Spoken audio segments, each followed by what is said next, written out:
Hey, I'm Shane. Today I'm going to be talking about the PolarPro 2 to 5 stop variable ND filter, also known as the Mckinnon edition VND.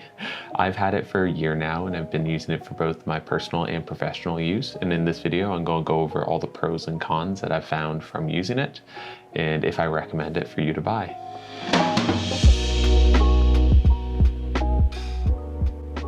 After years of making filters for drones and smaller cameras, PolarPro stepped into the larger camera market in a big way and partnered up with well-known YouTuber Mckinnon and started making larger filters that are high quality for obviously larger cameras. This was super exciting for myself and I'm sure many other photographers and videographers because they came out with fixed ND filters a few months prior that were absolutely fantastic quality. So when these were released, I purchased this filter, and I've been using it for, as I said, my professional and personal use extensively. In this video, I'm going to be talking about the build quality, the image quality, and just all the stuff that you want to know about the filter. The one thing I won't be covering though is what variable ND filters are used for, because I already made a video on the topic, and I'll have it linked on screen now or in the video description if you're interested to have just a little bit more information about what these filters are good for. The main thing that had me intrigued about these filters when they were released was because a few years ago, there was no real middle ground option for variable ND filters. There was either $500 plus variable ND filters or ones that were like less than $100. And the quality difference was just immense and it just was really hard to find a good filter. So these filters really filled that hole in the market. To keep it simple though, the build quality on these filters is absolutely fantastic. The glass itself is made out of 2 sheets of laminated quartz, which are extremely scratch and dust resistant, as well as being extremely resistant to fingerprints and stuff like that. And often I go on wedding days without even a case for these filters and just throw them in my pocket, and like there's not a scratch on it after a year of use and doing pretty heavy work with it. And if you do want a case for it though, the nice thing is it comes with a very nice couple of cases. It comes with a very nice soft case, which has actually microfiber cloth inside it so that you can clean it when you're on the fly, as well as a really sweet magnetic hard case, which the filter just can pop into. And it has like a little spot in it and it fits it with the included lens cover that it comes with, which is another point. Because it's a variable ND filter, the front element doesn't fit traditional lens caps that you normally would put on. Like they'll fit, but not well. So PolarPro went ahead and included their own lens cap, which is similar to their Defender style rubber caps, which fits over the top of the filter. And when it's on top of your lens, it's really easy to get on and off of it. But it's just like really nice that they did this, and it's an awesome feature that they didn't need to include, but they did. And you can just pop it on top of there and throw it in this magnetic case. And you have an ultra portable, ultra secure way to transport this filter around, which is really nice and adds a lot of value to the filter as a whole. The metal of the filter sports PolarPro's signature brass aesthetic and has very nice knurling on it, which makes it very easy to get on and off of your camera. And I've never had an instance where it's seized up on my lens, which is really nice because there's moving components on this filter and the knurling makes it very easy to move it. The actual rotating part that has polarization on the filter has hard stops on either end, which is a huge build quality improvement with this filter because it makes it way less likely that you accidentally over polarize and introduce that X pattern, really unpleasant look that is very common with lower quality ND filters. There is markers on the outside as well, showing you when you're at 2, 3, 4, and 5 stops of polarization, which again is super convenient, making it easier to get the correct exposure for your shots and reduce that chance of cross polarization.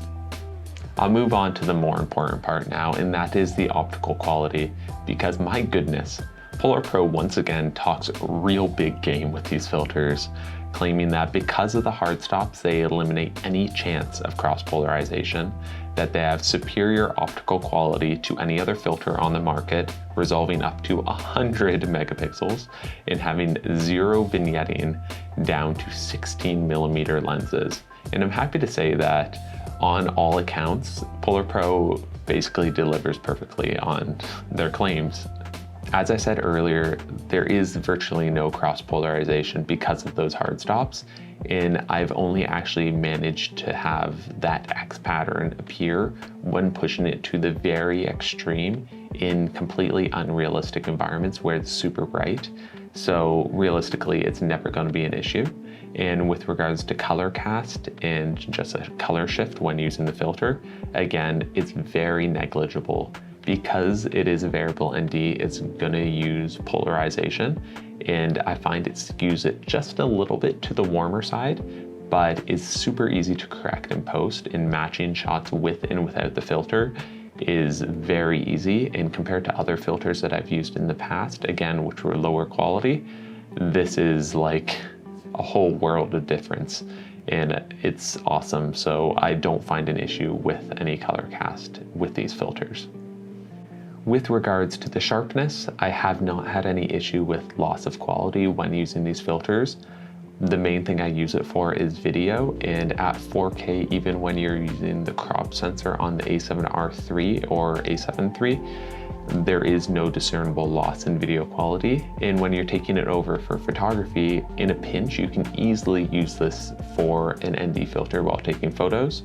There is going to be, as I said, a little bit of a color shift because there is polarization that's introduced when using these, but it's not an issue and it's very functional. The only claim that I find might be a little bit too aggressive is with regards to the lack of vignetting down to 16 millimeters, because on ultra wide lenses, you can see a slight bit of increase in vignetting with these filters on them, which isn't unexpected, and wide angle lenses are always going to be more prone to vignetting, but you do notice a bit of it when you're at ultra wide angles. So in conclusion, these are fantastic filters and they just perform really well overall, and I'm sure you can tell I'm quite impressed by them. However, they come in at quite the expensive price point, coming in at $250 or 300 Canadian. And for that price, it's pretty difficult to recommend them for the reason that they just might be a little bit overkill for most people. Realistically, you can get a $100 filter off Amazon that performs quite well. And if you're just getting started in video, or you're not routinely color grading and just not doing a lot of professional use with really nice glass, these filters just are very expensive, and you can reallocate that money to probably better use. With that said though, if you are doing professional work or even just casual work and you, like me, were having difficulty with just annoying artifacts and like just color casts and just really annoying build quality on kind of crappier filters, these filters really fill that void and they just perform really, really well. And with the included carrying cases, the filter cover, and just everything about them, it makes them very easy to use. So if you are looking at these filters and you're wanting that high quality filter, they're not going to disappoint. And I've had a blast using them, and I see myself using them for many years to come, because unless I throw this against a brick wall, I don't think it's going to break. But anyways, that's it for the video. If you have any questions about the filters, please leave a comment below. I'd be happy to answer them. And if you want to see more videos like this, you can check out my channel, or if you want to see more in the future, maybe consider subscribing, and liking the video goes a long way as well. Anyways, thanks for watching. I hope you have a fantastic day, and I hope you found this video helpful. See you in the next one.